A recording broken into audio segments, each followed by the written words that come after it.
Aku punya tetangga yang suka banget ngantari makanan busuk ke rumah.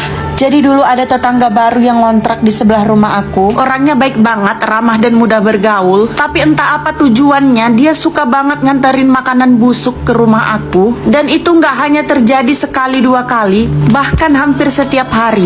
Bukannya nggak menghargai niat baiknya, tapi kenapa sih harus makanan busuk yang diantar ke rumah aku? Jadi dulu hari ketiga dia pindah kontrakan ke samping rumah aku, dia ngantar bubur kacang ijo 1 mangkok. Dan buburnya itu langsung aku masukin ke dalam lemari. Tapi pas aku makan, buburnya itu udah langsung berbuih. Kalau makanan udah berbuih, udah pasti basi. Akhirnya aku nggak jadi makan. Keesokan harinya dia ngantar lagi. Kali ini dia ngantar gulai nangka. Tapi pas aku mindahin ke piring aku, gulai nangkanya itu udah berulat. Aku nggak berani bilangin ke dia waktu aku mulangin piringnya.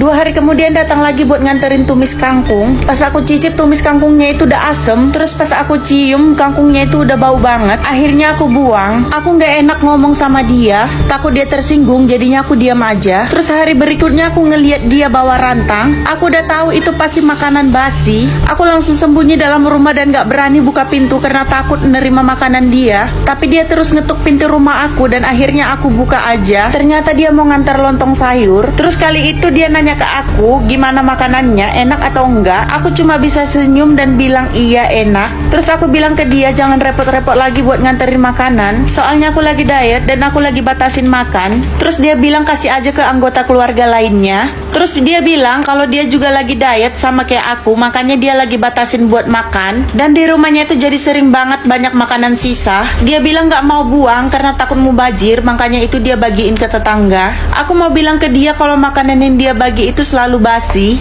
tapi aku gak berani buat ngomong, takut dia tersinggung. Keesokan harinya dia datang lagi bawa rantang. Padahal kemarin aku udah bilang untuk gak bawa makanan lagi, soalnya aku gak bisa makan banyak.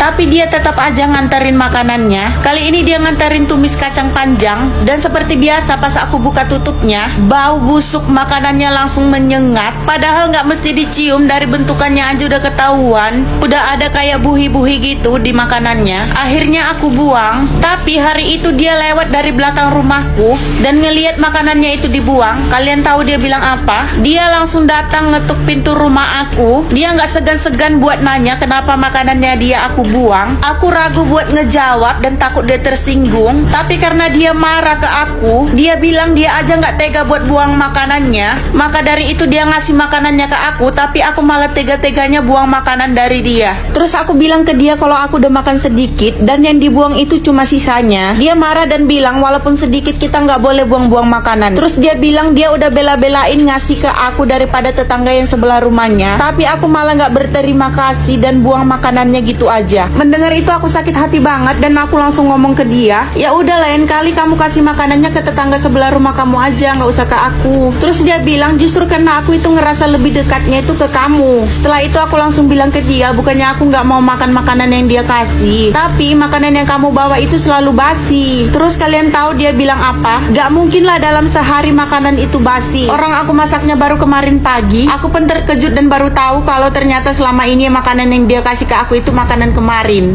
Benar-benar tega dan gak tahu entah apa tujuannya.